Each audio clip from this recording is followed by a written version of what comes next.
بسم اللہ الرحمن الرحیم۔ تمام دیکھنے اور سننے والوں کو ہماری طرف سے السلام علیکم۔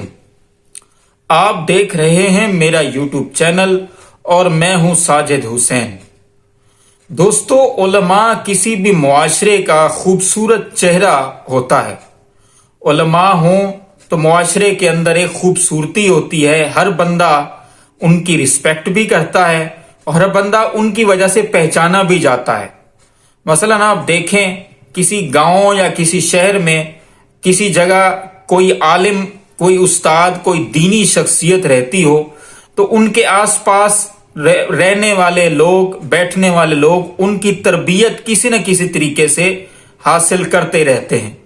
ان سے اچھی اچھی باتیں بھی سنتے ہیں، ان کے ساتھ اپنے معاملات بھی ڈسکس کرتے ہیں اور ان معاملات کا ان سے حل بھی سمجھتے ہیں جو دینی مذہبی طور پر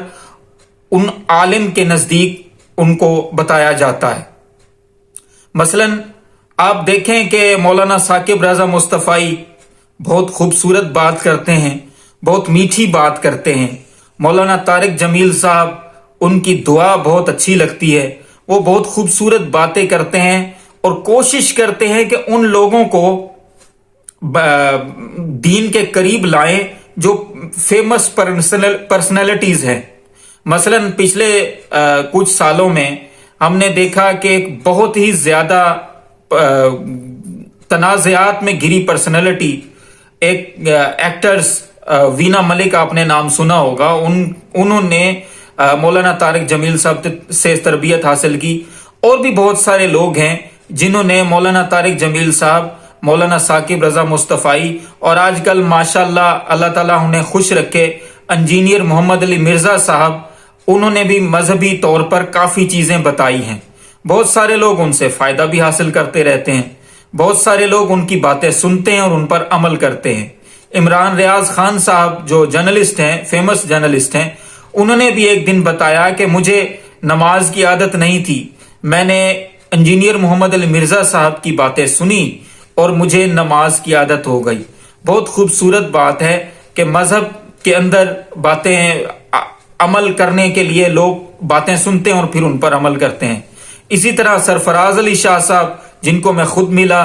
اور اشفاق احمد صاحب، ان کی بھی باتیں میں سنتا اور پڑھتا ہوں، ان کا زاویہ بہت اچھا ہے، اور واصف علی واصف رحمۃ اللہ علیہ، اب وہ اس دنیا میں نہیں ہیں لیکن ان کی باتیں بھی سننے کے قابل ہیں۔ لیکن جہاں پہ ہم دیکھتے ہیں کہ ہمارے علماء دین مذہب کی خدمت کر رہے ہیں، ہمارے کچھ ایسے علماء بھی ہیں جو دین کے نام پر، مذہب کے نام پر استعمال ہوتے ہیں، اور میں ان کے لیے یہ لفظ یوز کرتا ہوں کہ وہ دین اور مذہب کے نام پر ایک دھبا ہے۔ آج کل آپ نے دیکھا ہوگا، بلکہ کل ہی یہ بات سامنے آئی کہ عمران خان صاحب کا نکاح خوان جو مفتی سعید خان ہے، وہ کل ہی اسے اچانک یاد آیا کہ جی عمران خان کا نکاح تو غیر شرعی ہے۔ 5 سال بیت گئے اس نکاح کو، نکاح اس نے خود پڑھایا، اور اللہ تعالیٰ کسی کے عیب نہ نکالے۔ دنیا کو پتہ نہیں تھا کہ یہ مفتی سعید کون ہے۔ جو ہی اس نے اپنے بات کی عمران خان کے بارے میں، ماشاءاللہ بڑی اچھی یادداشت ہے اس مولانا مفتی صاحب کی، کہ جس گھر کے بارے میں اشارہ کر رہا ہے کہ یہ میں نے اس گھر میں مفتی عمران خان صاحب کا، مفتی صاحب کہہ رہے ہیں کہ میں نے جس گھر میں نکاح پڑھایا وہ ڈیفنس کے اندر موجود ہے۔ اب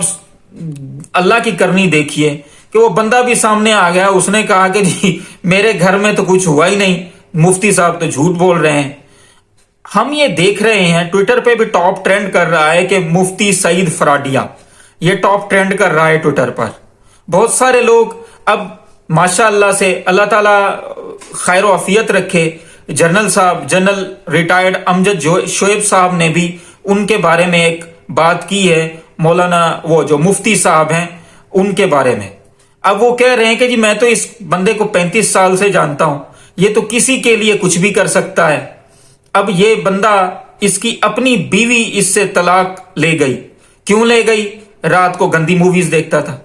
اب یہ حالت ہے اس مفتی صاحب کی۔ اور دوسری بات مفتی صاحب کے بارے میں یہ بتائی گئی ہے، اور یہ مقبول جان صاحب جو کسی تعارف کے محتاج نہیں، انہوں نے یہ بات بتائی ہے کہ یہ عمران خان صاحب سے کہتا تھا کہ میری بہن سے شادی کر لیں۔ اب اگر بندہ بات سن لے، ایک بات غور کرے، تو بندہ خود اپنی بہن کا رشتہ کسی کو نہیں دیتا، ایکس وائی زی کسی تھرڈ پارٹی کے بندے سے کو بات کر کے تو یہ بات کہلوا دیتا ہے۔ پتہ چل رہا ہے کہ مفتی صاحب خود اپنی بہن کا رشتہ عمران خان کو دینے پر راضی تھے اور بار بار کہتے تھے کہ عمران خان صاحب میری بہن سے شادی کر لیں۔ عمران خان صاحب نے شادی کی نہیں۔ اب 5 سال بعد ان کو لانچ کرنے والوں کو تو یہ خیال آیا ہی تھا، مفتی صاحب کو بھی یہ خیال آ گیا کہ عمران خان صاحب کا نکاح غیر شرعی ہے۔ اور صاحب جی اگر غیر شرعی تھا تو اس وقت آپ نے کچھ نہیں پڑھا تھا مفتی خانے میں، جو آپ نے علم کی کتابیں پڑھی ہوئی ہیں، اس وقت آپ نے کچھ نہیں پڑھا تھا کہ یہ نکاح غیر شرعی ہے، میں نہیں مانوں گا، میں نہیں پڑھاؤں گا۔ اس وقت تو آپ کو رشتہ نظر آ رہا تھا، اس وقت تو آپ سننے میں یہ بھی آ رہا ہے کہ مفتی صاحب ایک وزیر بننے کی خواہش رکھ رہے تھے۔ کہنے کی بات یہ ہے، اسی طرح ایک مفتی عزیز الرحمان بھی تھا جو کچھ عرصہ پہلے ایک بچے کے ساتھ زیادتی کرتا ہوا پکڑا گیا، اور اس کے سپورٹر کوئی اور نہیں تھا، مختلف فرقوں کے علماء تھے۔ اسی طرح کے پی کے اندر ایک بندہ جو عالم تھا، اس نے ایک بچے کے ساتھ زیادتی کی، اور بعد میں پتا چلا کہ جی جنہوں نے علماء کا لبادہ اوڑھ رکھا ہے، فضل الرحمان صاحب کی جماعت، وہ اس کی سپورٹر ہے اور اس کو وہ بچانے کی تب و دو کر رہی ہے۔ جب اسلام کے ساتھ اس طرح کے علماء جڑ جاتے ہیں تو پھر کچھ اور نہیں ہوتا، اسلام کے اندر ہی ڈیمیج ہوتا ہے۔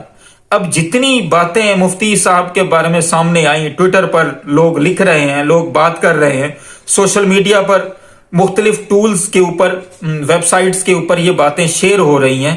تو جو جتنے بھی غیر مسلم یہ پڑھتے ہوں گے وہ اسلام کے بارے میں کیا سوچتے ہوں گے، اسلام کے بارے میں جو ان کا رویہ ہے وہ کیا ہوتا ہوگا؟ سب سے پہلی بات تو یہی سوچتے ہوں گے، یار ان کے دین کے اندر خود اس طرح کے لوگ ملوث ہیں، ہمیں یہ دین کیا سکھائیں گے؟ دیکھیں کتنی شرم کی بات ہے، کتنی پریشانی والی بات ہے کہ اس پیارے مذہب کے